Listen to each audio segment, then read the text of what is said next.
Hello, this is Smith English from BBC Learning English. I'm Phil and I'm Georgie. Encountering an animal in its natural habitat is a magical experience. Have you ever seen an animal in the wild, Georgie?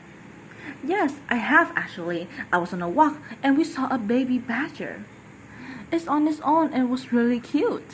What about you, Phil? Oh, the most impressive one I ever seen is actually a whale. I was driving by the coast of Pagontina and you could see them in the sea. Well, that sounds amazing. And funny you say that that's because whale watching has become popular in many coastal parts of the world. But watching whales is very different from what humans used to do. Hunt and kill them for the oil and meat, an activity known as whaling. Last year marked for the 14th anniversary of the International Whaling Commission Global Forum and temporary ban on the commercial killing of whales. Although Japan, Iceland, and Norway continue to hunt whales, there's no doubt the ban has saved many whale species from extinction. In this program, we'll discuss our past and present relationship with these giants of the ocean, and as usual, we'll learn some useful new words and phrases too. Plus, you'll find all the vocabulary for this episode along with the quiz and the worksheet on our website, bbclearningenglish.com. But first, I have a question for you, Georgie. You probably know that the world's largest whale is the blue whale, growing up to 30 meters long. But which whale species is the smallest?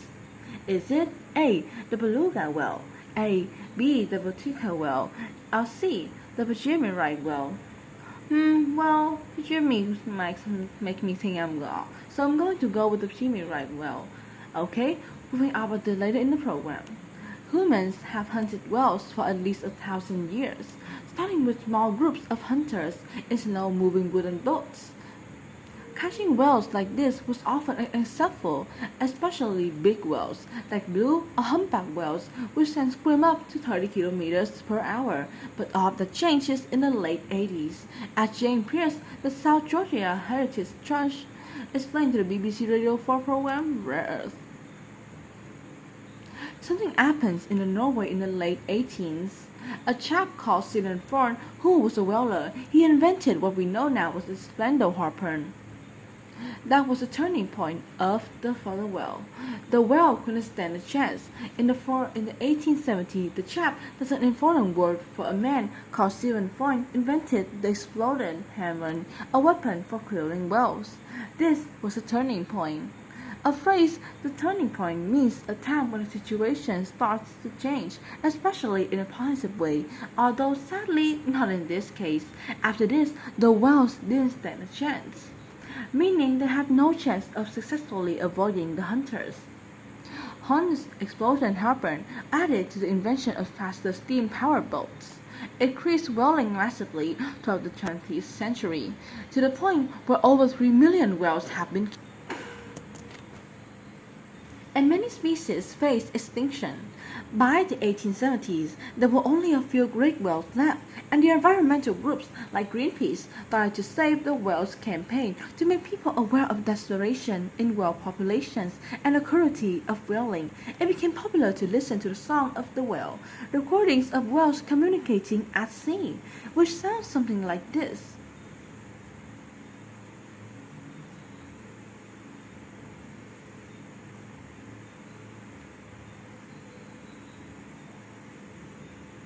Here's marine biologists discuss the Save the Whales campaign with the BBC Radio 4 Rare Earth.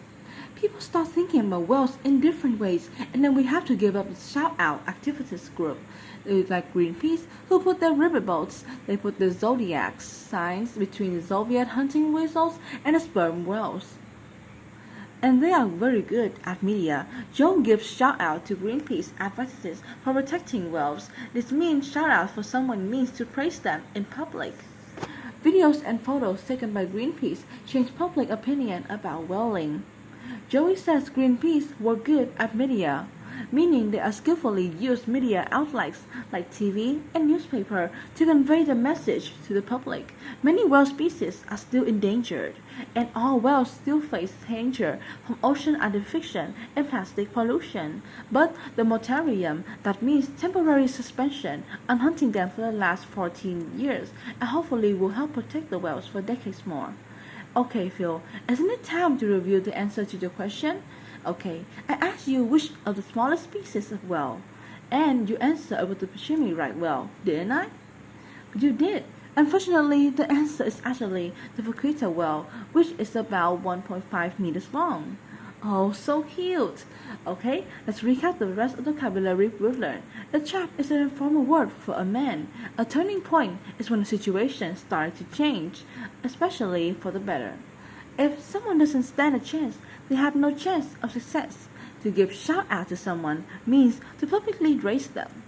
And finally, if you are good at media, you are skillful at using media outlets to convey a message to the public. Once again, our 6 minutes are up. Remember, you can find the worksheets, quizzes, and loads more resources to improve your English on our website, bbclearningenglish.com. Goodbye for now.